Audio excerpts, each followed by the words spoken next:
in any of those, but a still small voice. He speaks to him and he tells him what to do. Go up and anoint Jehu to take out Ahab. Go out and anoint the king of Syria and anoint Elisha to take your place. So he does this, and now we have Jehu who goes after Ahab. Now this is what Elijah says.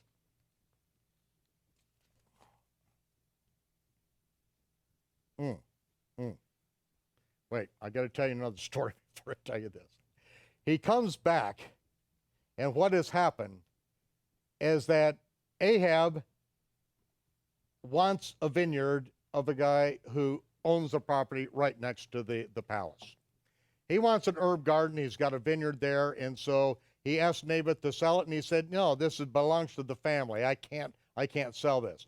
So Ahab goes back home. He turns his back to the wall. He's sulking in bed, and Jezebel then comes in and says, wait, do you not govern Israel? Are you not the king? Are you not the king? I will give you the vineyard of Naboth. I will give it to you. And so she wrote letters in Ahab's name. See, now she's taking the authority of her husband. She's always stolen her husband's authority. Now she's using his name to write a letter, and they say they're proclaiming a fast, and they're bringing Naboth to trial, and they bring in 3 liars, men of Belial, who will lie and say that he has sworn falsely against the true God of Israel. And so they kill him. This is what Ahab's letter, written by Jezebel, tells them to do. And so now, when it is done and Naboth is dead, then Jezebel says, hey, Naboth is dead, go take his vineyard. And so then he rises up to take the vineyard. And now, the word of Yahovah, we're in verse 17 of chapter 21 of 1 Kings. The word of the Yahovah came unto Elijah the Tishbite.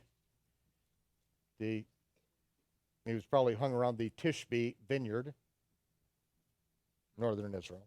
Arise, go down to meet Ahab, which is in Samaria. Behold, he is in the vineyard of Naboth, where he's gone down to possess it. And go say this to him, thus saith Yahovah, hast thou killed, and also will you take possession? See, he is blaming the husband for the actions of the wife. He's responsible for the actions of his wife. And he says, have you killed and you're going to take possession? Say this to him, thus saith Yahovah, in the place where the dogs lick the blood of Naboth, dogs will lick your blood. And Jezebel also, he spake, saying, the dog shall eat Jezebel by the wall of Jezreel. Him that dies of Ahab in the city shall the dogs eat, and him that dies in the field shall the vultures eat. This is what's going to happen to your family because of what you did, because you are responsible for what your wife did. And that is when Elijah prophetically let the dogs out, because now we're going to find out exactly what happened. But first, we're going to take a short break because we want to give you out there an opportunity to be a part of this ministry and to stand with this ministry in speaking the gospel of the kingdom, the truth. These are the words of Yeshua that he wants to go out to the world, to get out to the assembled believers. He wants to wake us up so that we are not cast away. He wants to wake the world up, and he was the one who said the gospel of the kingdom has to be preached and must be preached in all the world, so we are doing that. We are doing everything we can to do it, and we are giving you the opportunity to stand with us. If our lives and if our ministry is being a blessing to you, then we need you to stand with us to help us get to other people out there, including yourself, and to stay on these networks and on the internet and all these other venues, because this is the last days that we have to get this message out. The window of opportunity is short, and we are pushing with everything we've got. We need you to stand with us. You know, I would appreciate if somebody could write a check for $5 million, that would help us a great deal getting on a lot of television stations we're not on. If you can't do that, then help us stay on where we are at this point. But we are giving it all. We are freely giving you the gospel of the kingdom. Now, this is your opportunity to freely give. We'll be back in just a moment.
After the prophet anointed Jehu to slay Ahab and to be king in his place, he said, "Thus saith Jehovah, Elohim of Israel, I will cut off from Ahab him that pisseth against the wall, and him that is shut up and left in Israel. And I will make the house of Ahab like the house of Jeroboam, the son of Nebat, and like the house of Baasha, the son of Ahiah. And neither of their families ever came to the grave, but they were eaten by dogs and buzzards." And so now we've got the same thing coming down the line. "And the dogs shall eat Jezebel," the prophet says, "in the portion of Jezreel, and there shall be none to bury her." And Elijah opened the door, and he fled. When Jehu came to Jezreel, and this is after the death of Ahab, then Jezebel, when she heard that Jehu was coming, then she painted her face. It's really ayin in Hebrew. She painted her eyes. She just got all dolled up, and she tired her head, it says in King James. She made up her hair, and she was just looking gorgeous. And because, even at the end, the most important thing for her is to look good. And she looked out the window, and as Jehu entered the gate, she said to him, "Had Zimri peace who slew his master?" And Zimri's master was King Elah. King Elah was slain by Zimri, and because of that, Zimri was king, but he was only king for 7 days before Omri then came and attacked the city where he was. And my goodness, some of these names escape me right now. It's down south, Timnah, thank you. He went down and attacked Timnah, and when Zimri found out that Omri had taken the city, he went into the king's chamber and burnt the house down and incinerated himself 7 days into his rule. So now Jezebel is saying, okay, you killed Ahab, but now, did Zimri have peace? That's the question. Did Zimri have peace? No, he died 7 days later. So be careful what you do. And so it says that Jehu lifted up his face to the window and said, who's on my side? Who? Who's on my side? And there were 2 or 3 eunuchs up there. And then he saw him and they said, we're on your side. And he said, cast her down. And they cast her down. He said, cast her down again. They cast her down again. And they cast her down 70 times 7 and took up the pieces thereof. No, I'm sorry. I lost my mind there. No, they cast her down. They threw her down, and some of her blood was sprinkled on the wall. Sometimes the King James translators, they are such wimps. The word some is not there. And it's not sprinkled on the wall. They threw her down, and her blood was splattered all over the wall and all over the horses. And then they were on the horses, and they trampled her underfoot and just made mincemeat out of her. I mean, they just completely separated her flesh from her bones right there, trampling on her. That's the picture of Jezebel. So now, Jehu and his men then get off the horses and go up and raid Jezebel's refrigerator. They're up there and they're eating and they're drinking and they're having a party. And then Jehu says to his men, go down and bury that woman. After all, she's a king's daughter. Go down there and bury her. So they went down there to bury her after they ate, and nothing was left except for her meatless skull and the bones of her hands and feet. There's about, they're scattered around. And so the question is, see, this is what the Almighty prophesied would happen to her. So in the opinion of the Almighty, what is Jezebel the next day? The day after she's eaten by dogs, what is she?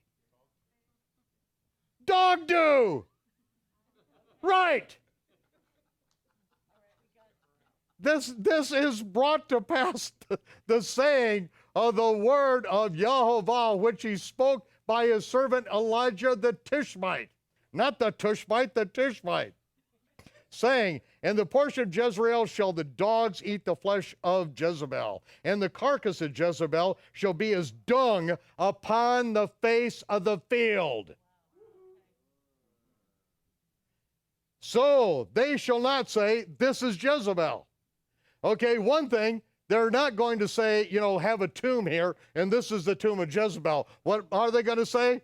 Oh, who just stepped in Jezebel? Please wipe your sandals off before coming in the house. Oh, somebody smells like they just stepped in Jezebel. See, the Almighty has absolutely no honor and no respect for this witch Jezebel, who impersonated her husband, took her husband's authority, and maliciously used it to destroy and to hurt others.